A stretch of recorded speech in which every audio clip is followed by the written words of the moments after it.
Right, I know you're itching to hear from Jenny, but I'm just delighted to have been given a couple of minutes. If I can introduce myself, my name's Helen King and I'm principal of St Anne's College, where we're holding this event. Having been here for this afternoon's discussions, I realised Jenny actually needs no introduction to the people in this room. It's kind of too late for that. But I have to say, here at St Anne's, we're really proud that Jenny can now have as part of her CV that she was a Plumer visiting fellow at St Anne's College last term. And the pandemic had many, many bad sides to it. Maybe a very small good thing that came out of it was Jenny was originally meant to come here and be a Plumer visiting fellow in 2020. And then, of course, that didn't quite work out, wasn't an ideal time. And then she was going to come in 2021, and that didn't quite work out. So she came this year. So that means that we feel like we've been building a relationship over all that time. And Jenny's been working with the Centre of Personalised Medicine. She held a brilliant, or helped organise a brilliant event last year, which was on the disparities in healthcare. You know, one of our big worries as we look at the science and the ethics and the research in personalised medicine is that if personalised medicine can improve people's health, what it mustn't do is to make the disparities even greater, and there's a real risk of that. And we really want to do everything we can to prevent that being the case, that it should narrow the gap, not make it worse. I was going to say a few words about Jenny, but the issue's been raised about Oxford and what goes on here and in all the institutions we're a part of. And I'm not an academic, I'm not a researcher. I was an undergraduate here in this college. And then I had 30 years as a public servant, actually as a police officer. So I've been grappling with the issues of systemic and institutional racism throughout my working life. And here at Oxford, you know, one of the reasons why I wanted this role, and probably nobody's more astonished than me that Oxford College would choose a senior cop to become their head. But one of the reasons why I wanted this role is I think it really matters who we admit to have the chance to study here, that the people who come here have a chance to thrive and make the most of the many opportunities and feel at home and feel comfortable and their confidence is allowed to bloom. And that also, you know, if we're any good at choosing the brightest students and giving them the best education in the world, then I think there's an onus on us to really help them think about where they want to dedicate their talents, so that the understanding that they've gained during their time here, they can go on to use to change the world for the better. And of course, St Anne's, like the rest of Oxford, like the rest of society, is on a journey. We still have much more to do. But I've felt so fortunate with some of the people who've supported me and advised me, and that's included our Black students. And when Black Lives Matters happened, it was heartrending, actually, to sit on a Teams call and hear from them just how much it was affecting their lives and their experiences. I've been really lucky that Tom Ilubi, who was top of the UK Black Power list in 2017, has been an advisor to the college. It was actually at his inaugural lecture that I met Jenny, I think, here for the very first time. And I thought, this is someone who I want to work with. So Jenny being part of the college is, and I hope will continue to be, fantastic. Tom Ilubi has also introduced us to Bernardine Evaristo, who's now an honorary fellow of the college and working with us. We want to create a professor of Black British literature, which would be just amazing. We just need some money to do it because we're not the rich bit of Oxford. And I've seen our Black British students here at St Anne's quadruple in the 5 years that I've been here. And it's not enough and it's not perfect and we've got much more to do. But what I love seeing and hearing from them, and it's an echo of what I've seen here this afternoon, is them claiming their space, having their voices heard and changing Oxford for the better. And I'm profoundly grateful to them for that. And I'm just delighted that you're here today having this event here at St Anne's. And I hope we'll see you at future events as well. So thank you very much for being here. I now need to introduce Jenny's lecture. Plumer Fellows, when they're here, they're given an opportunity to work at the college in different ways, including having a Plumer lecture. Now, Jenny's been a bit jinxed, really, because not only did her fellowship have to get deferred twice, but she was going to have a lecture, and then the team got struck down by COVID, so it's been delayed till today. But I know it is going to be worth the wait, Jenny. We're thrilled to hear from you. And the title is, How can an intersectionality-informed approach assist personalised medicine to meet the needs of Black women's health and well-being? And what an important topic. Thank you, Jenny.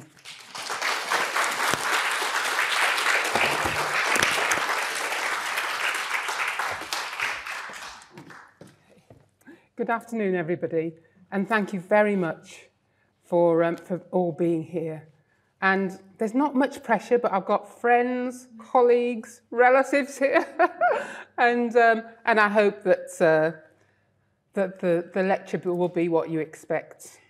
First of all, I want to thank Helen King. Thank you for your very, very kind introduction, and also to thank Helen and everybody at St Anne's College for making me feel so welcome when I came here on my Plumer Visiting Research Fellowship. I had a very enjoyable and very productive time. I'd also like to thank everybody in the Centre for Personalised Medicine for all your support during my fellowship and with all the work that we've done for the scoping review and the conference today. I particularly want to thank Annika, Kath, Thea, Poor Rag. I think Poor Rag's at the back somewhere. Yeah. Thank you so much for all your support. I really, really appreciated it. I'd also like to thank the Health Experience and the Medical Sociology and Health Experience Research Group at Oxford. I think Kath is here somewhere, because they again welcome me, and they welcome me with open arms. So thank you all. I also want to say before I start my lecture that I'm going to be critiquing personalised medicine, but I'm not critiquing the Centre for Personalised Medicine. The Centre for Personalised Medicine is really trying to push forward in terms of diverse data and to critique some of the kind of assumptions of personalised medicine. So I just want to make that clear. I also want to say that we've talked a lot, we've mentioned racism a lot today, and you will see in my lecture that I'm going to address this. So I'm going to give a bit of an introduction and background and say a little bit about what personalised medicine is. Then I'm going to talk a little bit about the roots of scientific racism, and then about intersectionality and intersectionality-informed research, and make some recommendations for the way forward in the future. So what is personalised medicine? And it's called different things. It can be genomic medicine, it can be individualised medicine, it can be precision medicine, even individualised care. But that, from what we've heard today, that is what we want. We want appropriate individual care for Black women that is really tailored to meet the needs of Black women. But is this what happens? Does personalised medicine do this? And I would argue that personalised medicine has got quite a journey to go. So just talking about personalised medicine from the information from the Centre for Personalised Medicine. Personalised medicine is a cutting-edge field. It encompasses all aspects of healthcare, from health promotion, risk stratification and screening, through to clinical diagnosis, prognosis and treatment. And it involves the applications of new technologies to tailor healthcare at an individual level. This should all be good. It should all be good for Black women. So does personalised medicine benefit Black women? It must benefit Black women, but does it? How do Black women benefit? If Black women don't benefit, why not? And how in the future can Black women benefit from personalised medicine? So I'm going to kind of go back to the past, but before I do that, there are some authors, Genevieve, who says that personalised medicine may in fact exacerbate health inequalities. And they might do this by not understanding the history of Black women who face discrimination in healthcare and receive poor medical treatment, We've heard a lot about that today. Personalised medicine may also not understand the long history of exploitation, abuse and marginalisation of black women in medical research. Personalised medicine can contribute to inequality in healthcare and research between different ethno-racial groups because it fails to take account of racism, particularly structural racism. And again, we've heard discussion about structural racism here today. And by structural racism, it refers to the ideologies, practices, processes, and institutions that operate at the macro level to produce and reproduce differential access to power and life opportunities along racial and ethnic lines. So now I want to consider how has racism become embedded in personalised medicine. And I want to argue really that racism is so embedded in medicine that sometimes we don't even know it's there. And even the people who want to do good don't actually realise how embedded racism is. So let's see, how do we get to this place? There's a persistent belief that science and medicine is objective and neutral. We've heard that already today. But medicine can keep race science alive. And race science is so deep-rooted in medicine. So I want to say a little bit about scientific racism. The antecedents of scientific racism began in the late 18th century, and these notions underpinned the transatlantic slave trade. With the birth of modern science and the Enlightenment, scientists applied this to the study of race in the 19th century. So we had, and it was across the world. So we had Gobineau in France, Robert Knox in Scotland, Samuel George Morton, Josiah Nott and George Glidden in America, Charles Hamilton Smith, who actually wrote The Natural History of Human Species in 1848, and James Cowell Pritchard. Now, they didn't see that as what they wrote as scientific racism. They saw it as science, and this was what science was all about. And what they did is they put forward the notion of biological races as discrete and separate entities, and argued that each race possessed its own distinctive attributes and characteristics, supporting the notions that races were hierarchical and could be ranked, with white races at the top and African races at the bottom, the Caucasian, the Mongolian, the Negro. Racial antipathy was innate, it was natural. I'd say this was just science. Gregor Mendel in the 1870s actually challenged this. He was a geneticist whose research and writing provided the intellectual basis to challenge scientific racism and biological racism. And we've heard about some of his work earlier, in that he demonstrated that all genes were shared by all groups that had previously been defined as distinct racial groups.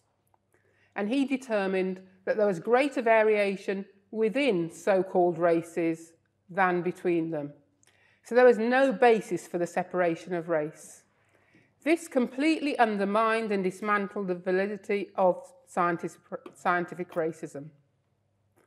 Yet scientific racism still continues to dominate the discourse, for example, in race-based medicine, despite the accepted view that race is a social construct and there is no biological basis for these so-called races. So why have we got the persistence of race science? Okay, and we talked about pain earlier on today and how,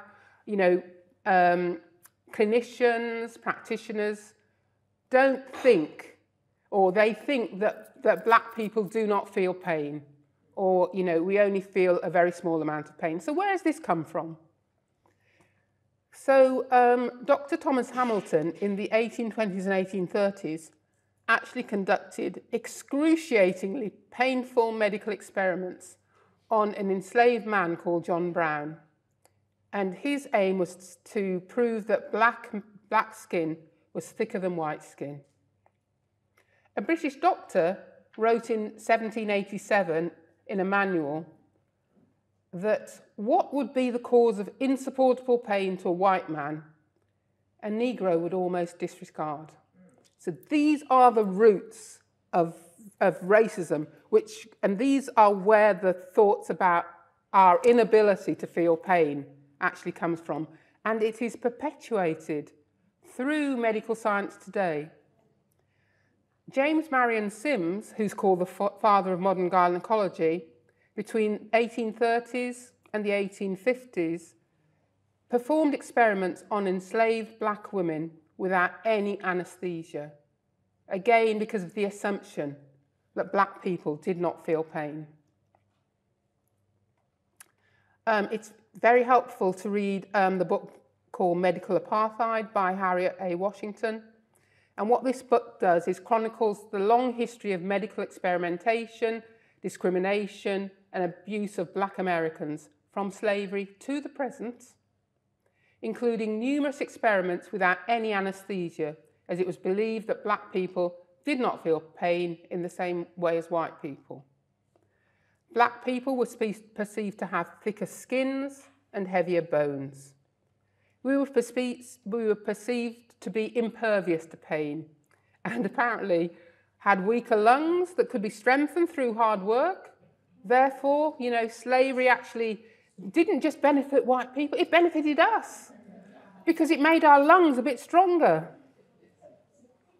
I know when you actually talk about it out loud, you think how ridiculous this is, but this is what people thought then, and unfortunately, this is what some people think now.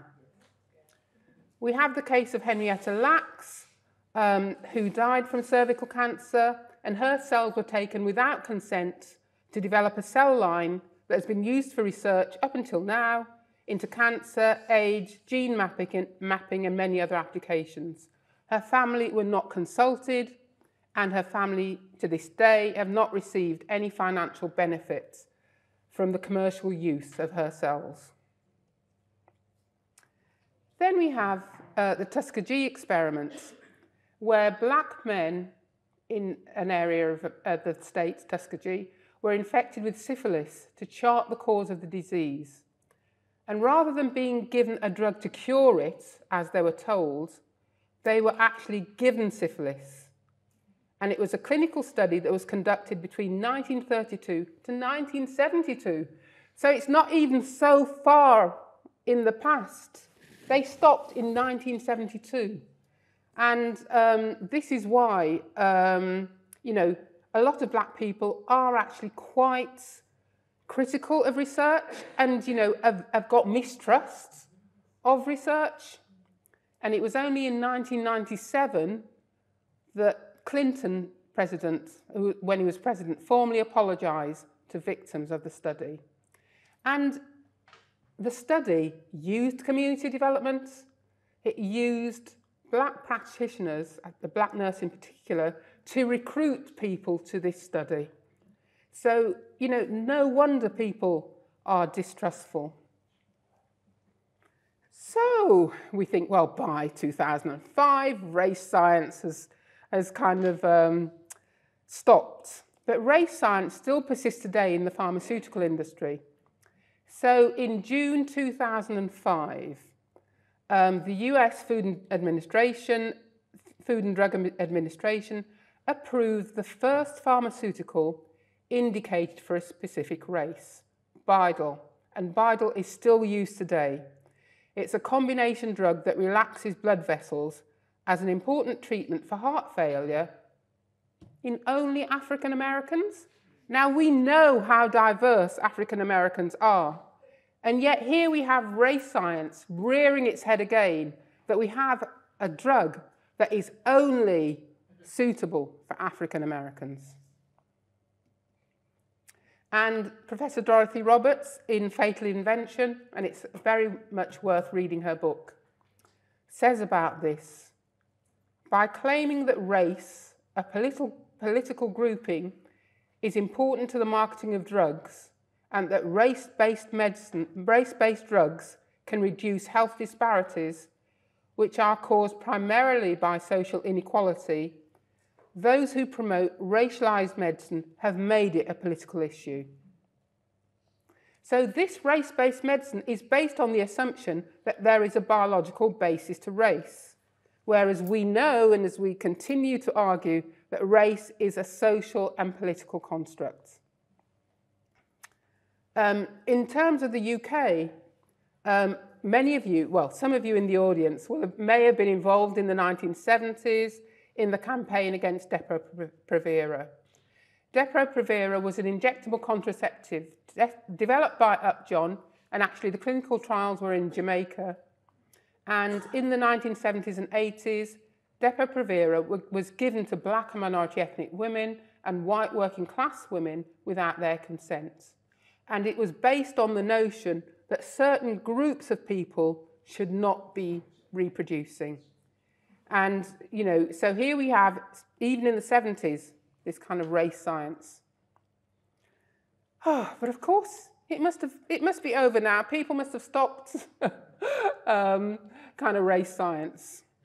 But these histories of race science are still central to the health and medical services in relation to what has been called race norming in different areas of medical and clinical practice today. For example, glomerular filtration values in kidney disease. But this only happens in America, doesn't it? No. The guidelines from here, the UK's National Institute for Health and Care Excellence, NICE, recommend applying a correction factor to GFR values for people of African, Caribbean, or African family origin. So here, now, we still have race norming. And what is it based on? It's based on this notion that there is a biological basis to race, which many of us have tried to challenge, and many academics have challenged, and we constantly say race is a social construct, and yet it runs through medicine and healthcare. So why do we need to focus on this in relation to black women's health and well-being? As I said, race is not biological, but actually the effects of racism have biological consequences. Somebody earlier on in the discussion, we talked about the everyday racism that people endure day in, day out. So race becomes embodied in poor health. And these kind of daily microaggressions lead to health inequalities. This has been documented in terms of everyday racism by Philomena Essed. Claudine Rankin has talked about everyday racism. And Arlene Geronimus, an American researcher, has actually demonstrated that although race, as I say, is not biological, it does have biological consequences. And the day-to-day racism that people actually experience, that black women experience, has an effect upon them physiologically. And Arlene Geronimus's work demonstrates that, and this was for African American women. We haven't done this work here in the UK, but it's one of the things we need to do. For African American women, the African American women who were kind of in their middle age were actually around 7 years older physiologically than their chronological age because of this everyday racism, the stress that is associated with it. So it's not a figment of our imagination that black women experience poorer health. It actually becomes embodied on us or in us. And when we talk about black women and health inequities are never the result of singular, distinct, explanatory factors or a predetermined list of factors, but the outcome of intersections of different social locations, power relations, and experiences. And as I've said before, while race may not be biological, racism has biological consequences. and that was from Leith Mullings, who was an anthropologist who sadly died a couple of years ago. We've heard some of Audre Lorde's kind of words, and Audre Lorde says, we don't live single-issue lives. So we need to think about intersectionality. Our responses must recognise intersectional complexity. And what is intersectionality? Kimberly Crenshaw coined the term in 1989, based on it was based on discrimination of black women in a factory in the States. And what she found was that the legislation covered black men, so black men were employed in the factory. The legislation covered women, so women were employed in the factory, but black women were kind of intersectionally invisible.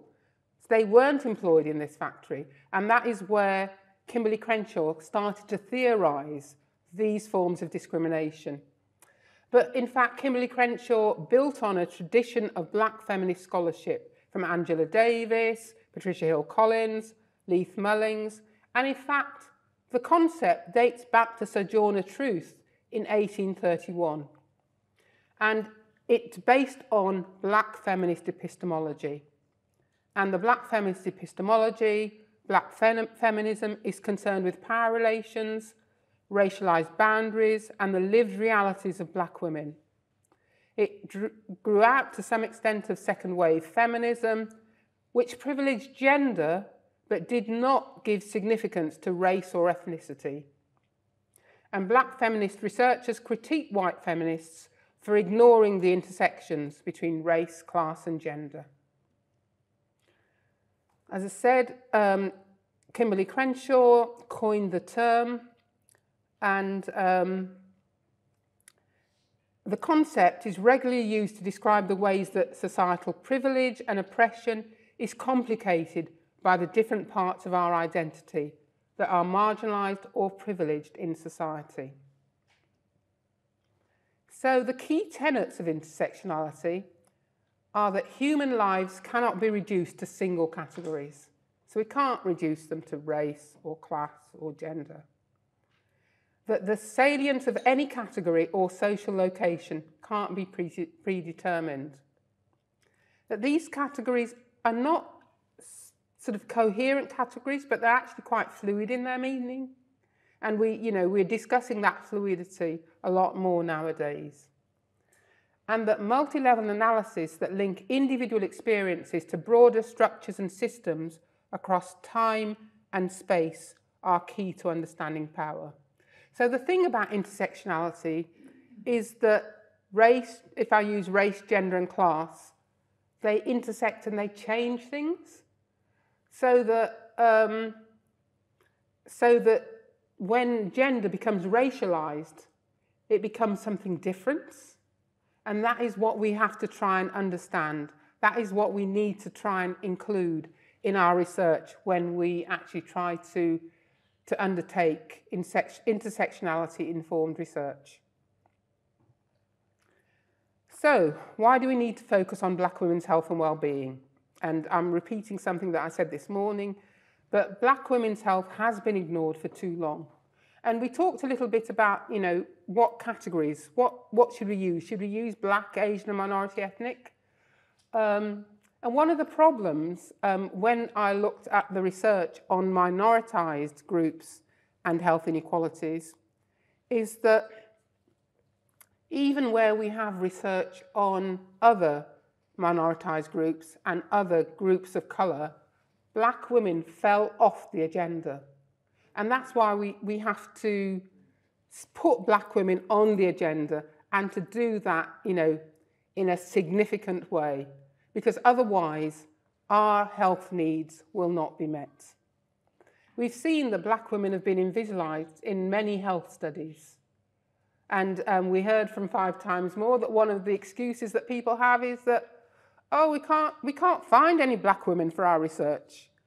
Black women won't get involved in our research. Black women will get involved in research if people explain what the research is about and how it will benefit black women. And I found this myself. I did a study on Rastafarian mothers in the 80s and infant feeding. And people tell me the same thing. Oh, they're a hard-to-reach group. They're not going to get involved in your research. We had a really high percentage of black women who not only wanted to be involved, but continued, they stayed in the study. And it was a difficult thing to do because we asked mothers, busy mothers, who just had babies, to keep a food diary. Now, I found it difficult keeping a food diary, but those women were invested in the research. They realised that there was no research on Caribbean food and diets. And yet, you know, they were being given advice by health visitors and midwives that was not relevant to them. It didn't say anything about Caribbean food. And when we said, this is what we're doing and this is why we want to do it, those women stayed in our research projects. So, as I say, if people say, oh, those women are hard to reach, don't listen. We as black women, we're not hard to reach. We do have some mistrust. We will question. But, you know, once we are sure that this is going to be of benefit, we know who's funding it, we know who's undertaking the research, black women will get involved. And that is what Chloe and Tanuke found in their research last year. So we have some data in the UK that provides some information on the health of black women. But as I said this morning, it's limited, it's small, disparate research projects. We actually need, you know, much larger research projects that can answer some of the key questions that we know and that we've not been able to address. And generally speaking, there are limited data that explore the intersections of gender, race, ethnicity, and class. And I know some of you heard me say this before. But in the States, there is a black women's health study, and that's been going for 25 years. And what we need here is a cohort study on black women, rather than small numbers of black women in the existing cohort studies or small kind of localized discrete studies, so that we can actually start to see what is happening in terms of black women's health now and into the future. So, as I said, we need a black women's health study in the UK. It needs to be led by black women, and black women should be involved at every stage of the research process. We also need to train the next generation of black women researchers to lead on intersectional research. It's been mentioned already today, and we know that it's difficult often for black women to become researchers. It's difficult for black women to get postgraduate degrees. It's difficult to get funding for PhDs. And we know that from the data that we have on the small number of black women who are able to undertake PhDs. We also know that very little research funding actually goes to research projects that are led by black people or by black women. We have that data. And some of the research councils and the research funders should be embarrassed by this. Should be embarrassed that they are not actually they talk about inclusivity, but they are not supporting black researchers to actually develop and move forward. We also need a database of all the exciting and innovative work that, despite the odds, black women have developed and co-produced. And we've heard about this today, that, you know, without appropriate funding, without appropriate kind of academic support sometimes, black women are looking to see how they can actually improve the health of other black women. So my challenge to personalised medicine, and this is a challenge to personalised medicine as a whole, not to the Centre for Personalised Medicine.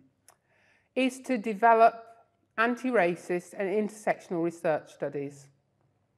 And to do that, we need to recognise that racism is a key determinant of health. It's something that many people kind of shy away from, that many people don't want to talk about racism. And we need to develop intersectionality-informed research that recognises that black women are at the nexus of multiple inequities, multiple oppressions. It was mentioned earlier today that we need to engage in critical self-reflective practice, and we must all continually engage in self-reflective practices and learn about the histories of discrimination that black women have endured and continue to endure. We need to look at the training of researchers and clinicians and health workers. Anti-racist and decolonial training should be central to the training of all health researchers, all health workers. And we need to build this collaboration between health workers, researchers, and black women to co-produce research and to campaign and agitate for change. And we need to do this in a way that isn't just a kind of tick box exercise. We need to fully engage black women in research projects. So, what do we need for the future? We need new ideas. We need new knowledge.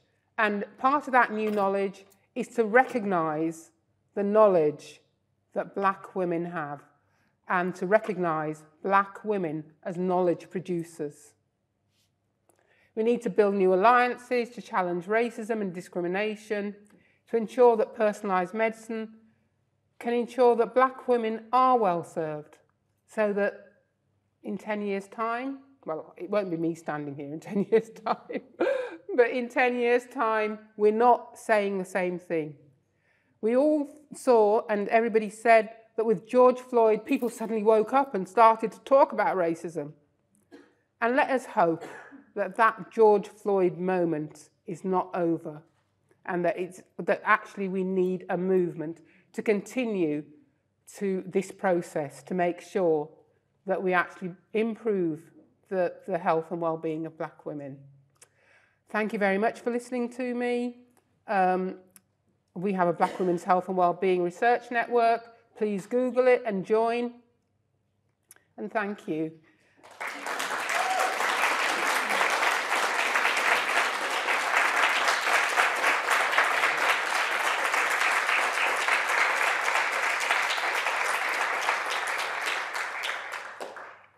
So we do have some time for questions. I can see a hand up at the back. So, Jane, thank you so much for today. Amazing presentation. And far be it from me to correct you. But, good news. On the GFR guidelines, 2021 nicely rescinded the ethnicity calculation. And I know this because on Thursday, I had a conversation with my GP. So my filtration levels were high. And she said to me 3 weeks ago, "Oh, do you mind me asking what colour you are?" So I said, "Why?" She said, "Because if you're black, in black people, these numbers are usually very high. Nothing to worry about." So I'm a health advocate and a health advocate. And I thought to myself, I've read some stuff about this. So I went and did my research. And on Thursday, I went to meet her, and she said, again, in black people, we notice these numbers are high. Nothing to worry about. So I said, I'm going to challenge you here. In 2021, the calculation was rescinded in the United Kingdom. Really, she said. So she, as I sat there, she went on the nice guidelines, and she turned around and said to me, "Oh, you're right. Are you in the medical profession?" I said, "No, I'm just somebody who owns their own health." So this is just to say that a lot of times when they're telling us that these numbers and these measures are black related and they have no reason to understand why, check it out for yourself, because many times they haven't done the research themselves, they haven't updated themselves. So Okay. that was just the good news I Thank you for saying that, actually, and I think it's really good. But as you say, I don't know how many people know that it's been rescinded. There's a question here, question there. Well, I'm going to take this question. Well, I just want to say that may be true, but on my lab reports that I got from the NHS, drawn in September, it had, if the person is of such an ancestry, then you can multiply this by 1.15. So I'm saying that even on the reports, after 2021, they are still putting it there. Yeah. So now you have, that's how structural racism is manifesting even now. So I did have questions, but I'll come back at the end. But I just had to, so, oh my God, it makes it worse.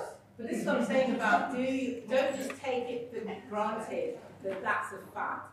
Go and check. Yes. When awful that we actually have to. Thank you. Because that's the key point here.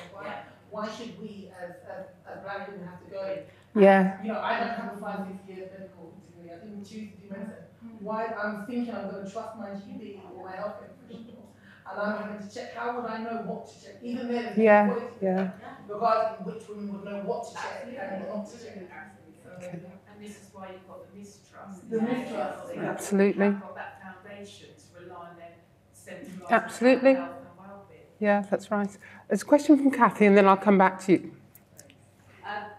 I feel nervous about taking space in this room, but I wanted to say thank you to all of you for the conversations that we're having. And I know the work that Jenny and the Centre and St Anne's have put into making this happen, because I think we're not going to get anywhere without these conversations. I think the conversations that we've had, we haven't had enough time. I'd like a week of this. But the conversations we're having about the words we use, the way we talk, the evidence we use, the knowledge base, the shocking things, the terrifying things, the horrifying things, they're all really important conversations. And for me, some of the challenges as a white female researcher here at Oxford, and somebody that's got an EDI role and constantly wonders whether I should even be engaging with that, is that the things that we can do if we take this anti-racist stuff to personalised medicine and we actually start injecting this into our research. So one of the little ones that I am now pursuing constantly is every time I hear hard to reach, I say too lazy to find. That's what that is about. It's about white researchers, me, leading projects and knowing that it's easier to do a randomised control trial in a setting where I get a load of white middle class people to find other white middle class people, and hurrah, we meet our targets. And I actually do qualitative research, so I don't usually work in that trial context, but I think we have to keep having these conversations. And I know that the Centre for Personalised Medicine perhaps felt a bit nervous about today. I'm on the steering group, and I think, you know, typically the kind of conversations we have in personalised medicine are about that little 0.1% of the bit of the DNA that is about diabetes, and we get a white man to come talk to us about the science that we're doing in that space. So what I want to ask is, will you all please keep having this conversation? And if we're pissing you off because we're not going fast enough, and if we're not listening, will you keep on at us? Because I do feel the change is coming. I know it's been too long for most of you, but I do feel we're getting somewhere. Jenny and I have had conversations about where we started in the 80s. And it's, you know, there's still terrible things happening, but there's good things happening. And the fact that Jenny's here and the fact that we've had today feels like some kind of progress. More to do, but let's keep doing it. Thank you very much, Kathy. I'm not going to say it's only taken me 40 years to get here, but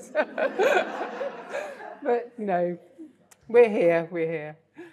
And you were going to ask a question? First of all, I'm laughing about the lazy to find, because at work I say need to find, but I feel that that's not good enough now. So no, thank you so much. And I think your dream of the Black Women's Health Study is one of my dreams. so I'm a clinician, but also a researcher as well.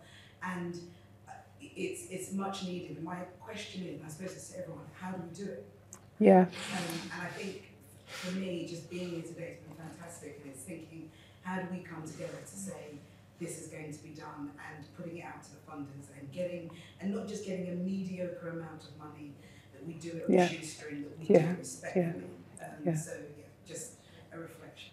Yeah, no, I totally agree with you that we don't want, a mediocre amount of money where we're trying to, where we end up sort of working every hour that God sends to actually meet the needs of the funders. We need to have a well-funded research study.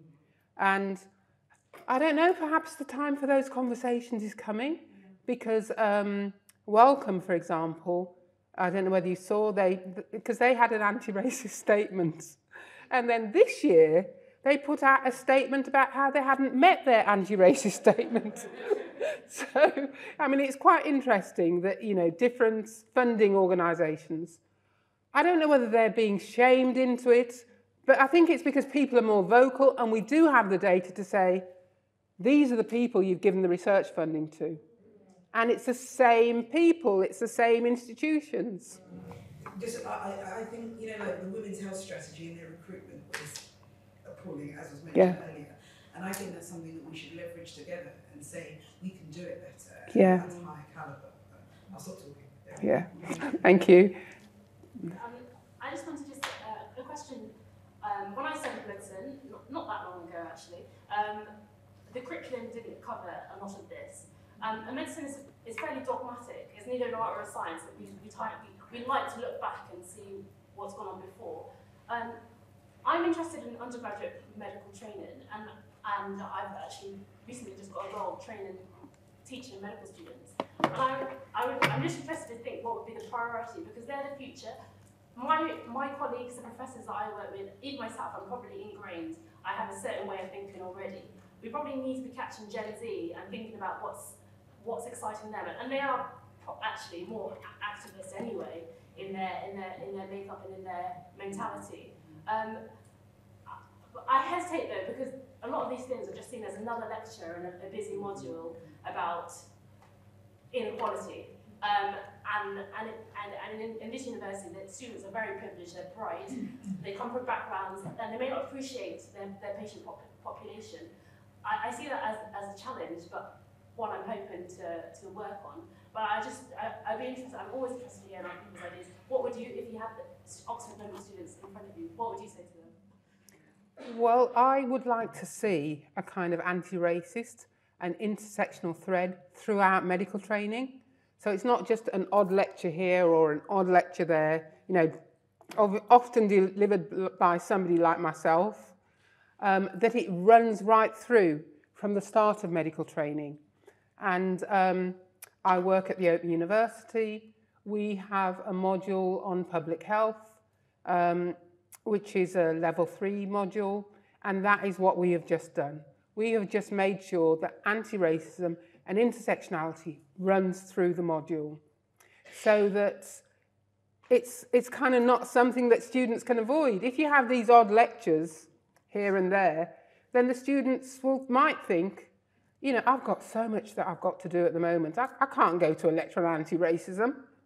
But it needs to be there so that they actually can't avoid it. And we need to have this understanding of of decolonising the curriculum. We need to decolonise the medical curriculum, because all the things that I mentioned today, medical students need to know about.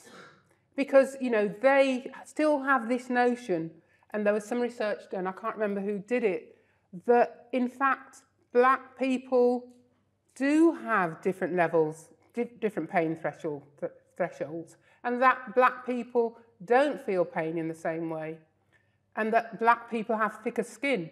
Now, this isn't like, left field. This is what a lot of clinicians and medics think today, and we need to address it through the training. Sorry.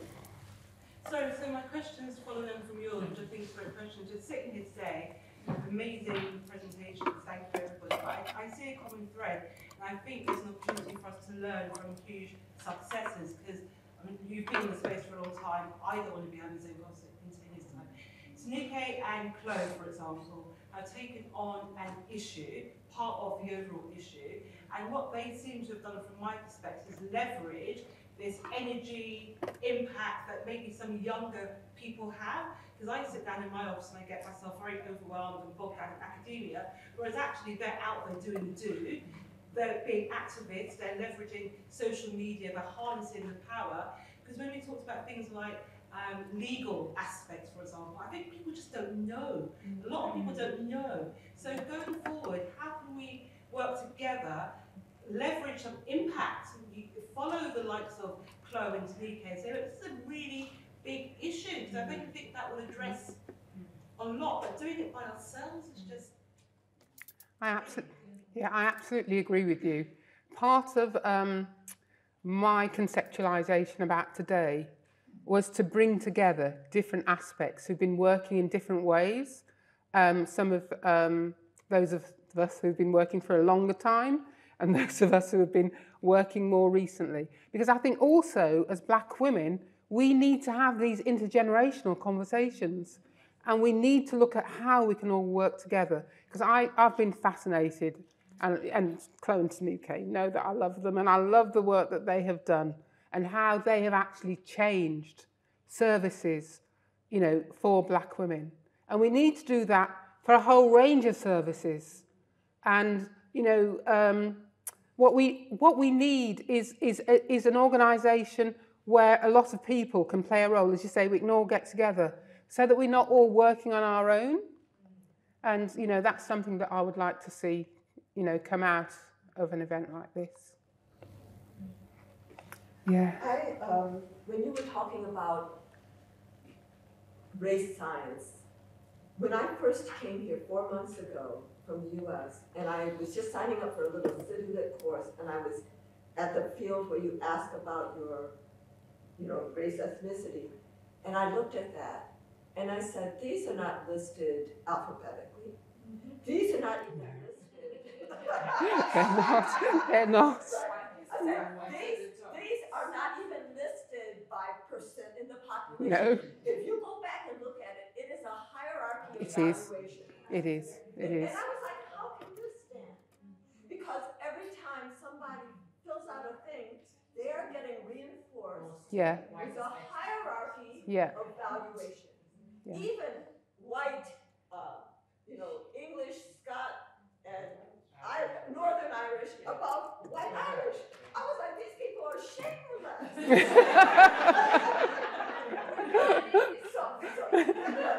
So that was one thing I noticed. And then a thing, I keep wanting to share this idea.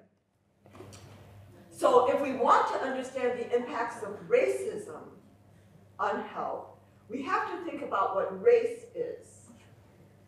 And race, as we have been saying, is a social construct of what it is, at least in the US context. But I would ask you also here, is it the social classification of people based, you know, on the interpretation of how one looks? And I would ask, is there a different interpretation of how one looks that somebody on the street would say, this is Black African person, this is Black Caribbean person, this is Black mixed person, or something like that? Because it would be interesting to replicate some work we did in the US, where we asked, how do other people usually classify you in this country? And if you thought that, first of all, it would be interesting to see if Black people would say, other people think I'm just Black, or they would think I'm Black African or Black Caribbean. So that would be the interesting thing. But then to see how that tracks with some measure of health. And in the US, we looked at the answer to how, what is this, the general health status question. How do you self-rate your health? Yeah. You say your health is excellent, very good, good, fair report. There are huge differences. What we found in the US context, so we couldn't look at Black, because Black is Black is Black. I'm Black, you Black, all of us, you know, not all of us. So we all Black, so we don't have the differentiations from the colonized, you know, history of legacy of colonization that you guys have here. But when you look at Hispanic or Latino, There are some people who would self-identify as Hispanic or Latino who are usually classified by others as white. Those who would self-identify as Hispanic or Latino are usually classified by others as Hispanic or Latino. So what we found for all the groups, we could look at that. If you self-identified Hispanic and other people thought you were Hispanic, you have this level of excellent and very good health. If you self-identify Hispanic, other people think you're white, you get up here. If you self-identify white, other people think you're white, you're up there. It is huge difference. Everybody self-identifies Hispanic between whether people think you're Hispanic or white, and no evidence of difference. Doesn't matter if you say you're Hispanic and somebody else says they're white. Along the lines, I will refer you to that paper, but for Indians, for people who are multiracial, for Hispanic, where you saw that kind of difference, where there were enough people who would self-identify one way, usually classified by others as white, the health benefits of living white trump all of it. I would be so interested to see, first of all, how people feel. Are they self-identified? I mean, how they're usually classified by others. Do black women, black men, black people understand, is there a difference? I don't have it yet, but you guys walk around, can you look at somebody and say black African, you know, black Caribbean, and black British or mixed or whatever? But also, does that translate into health differences? And does it translate in the same way that it is in the list where black African is above black Caribbean? I was like, what in the world is going on here? So is that hierarchy that we're reminded of every day turning into health outcomes? Thank you. Yes, just to go a bit on that. So one of the things my colleagues, James Nasser colleagues at university, one of the pieces of work they did looking at what happened to Caribbean people who migrated to the UK versus to the US. And what they found is that there is definitely like a Caribbean advantage to first generation people who go to the US. As soon as they become African American, everything else drops. So as long as they're Caribbean, well, that's because they know their full humanity. When the kids grow up and not understanding their full humanity because of internalized racism, the game is lost. Yes, but interestingly, very often, African people who are born like friends of Nigerian, they still call themselves Nigerian, wherever they are. You're born in Britain, they still call themselves Nigerian. And I've always said, you know, people, I came to the UK when I was 11, and I absolutely believe that has been so protective of my sense of health and well-being. Because when people tell me about go home, I'm going, yeah, I'm ready. You know, but my sister was born here. This is home. You know, when she goes to Jamaica, poor thing. And I think that thing with, you know, the hyphenated identities in a place where this is where your parents and your grandparents are born, but you're told that you're not belonging because you're constantly asked about where you came from. And then, where did you come? What about? Oh, so yeah, no, I said I was born in Lewisham. Yeah, that's right. But I do think there are also some other conversations that we need to have, aren't there, about things like shadeism, and about how and as you saw today with the 5 times more, they talked about the fact that people from mixed heritage, women from mixed heritage, seem to be better able to advocate for themselves and to complain and to use the system.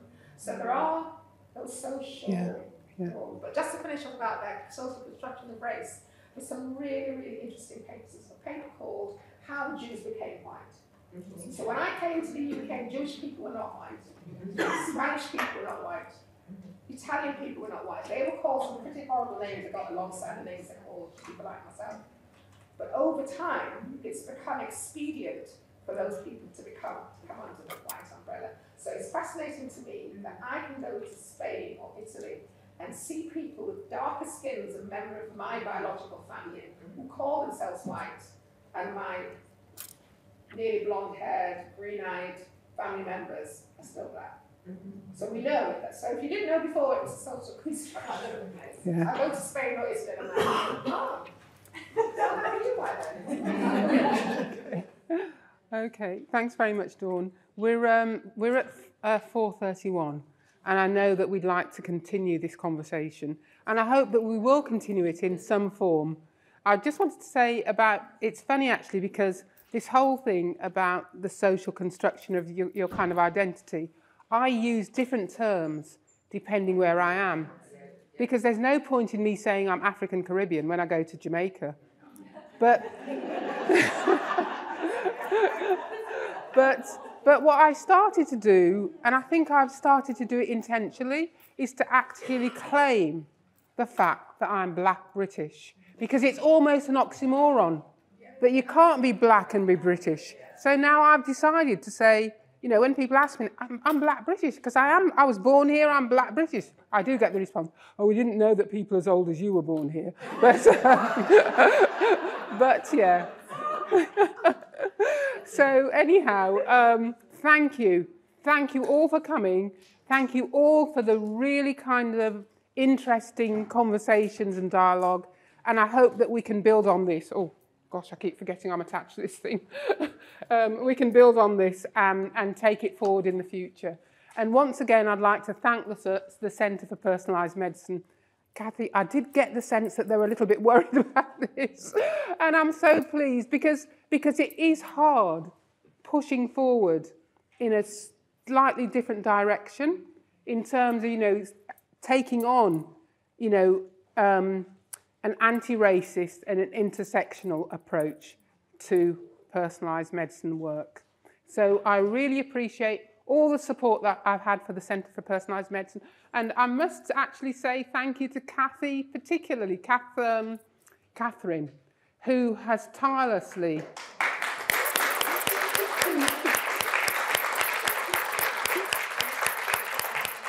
she's tirelessly worked to make today a success, doing all the organising. Thank you so much. And you're all on an email list, so hopefully we'll be organising things in the future and we will continue our conversations. But thank you so much for coming. It's been so good being here.